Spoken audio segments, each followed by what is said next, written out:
आफू त यो आजैदेखिबाट अब र्यालीमा हिँड्न लागिसक्यो है। मासु भात छोड्नुहुन्न केटा हो, छोड्नुहुन्न। भोट मात्रै राम्रो हाल्ने हो कि मासु भात त छोड्ने नै होइन नि। कहाँ छोड्नु, झ्याम झ्याम एउटा जहाँ जहाँ हुन्छ है त्यहीँ जाने, झ्याम झ्याम मासु भात खाइहाल्ने है। र्यालीमा झन्डा त फरर नचाउनु पर्छ के। बाइकमा पेट्रोल भर्न त छोड्नै हुन्न। ए फुल पेट्रोल गर्ने।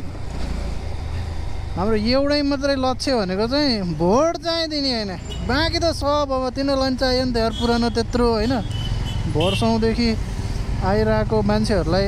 अनि केही पनि नदिँदा त पिर पर्ला नि त हो। त्यही भएर यसो र्यालीतिर हिँड्ने घुम्ने, भोट त यत्रै नै दिने होइन। पार्टी कहाँ परिवर्तन गर्नु, पार्टी पनि परिवर्तन गर्ने होइन के। पुरानो भनेको पुरानो हो के, पार्टी परिवर्तन गर्ने होइन। बस भोट, बस भोट जति चाहिँ पुरै है ठ्याक्क चेन्ज हानिदिने हो। जो आउँछ राम्रो मान्छे त्यहीको थाप्लोमा झ्याम हानिदिने हो, त्यही हो। पुगेन कि देशका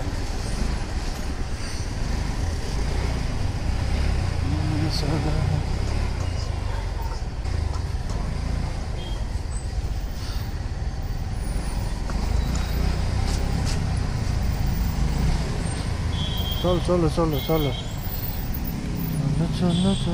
बतास ल।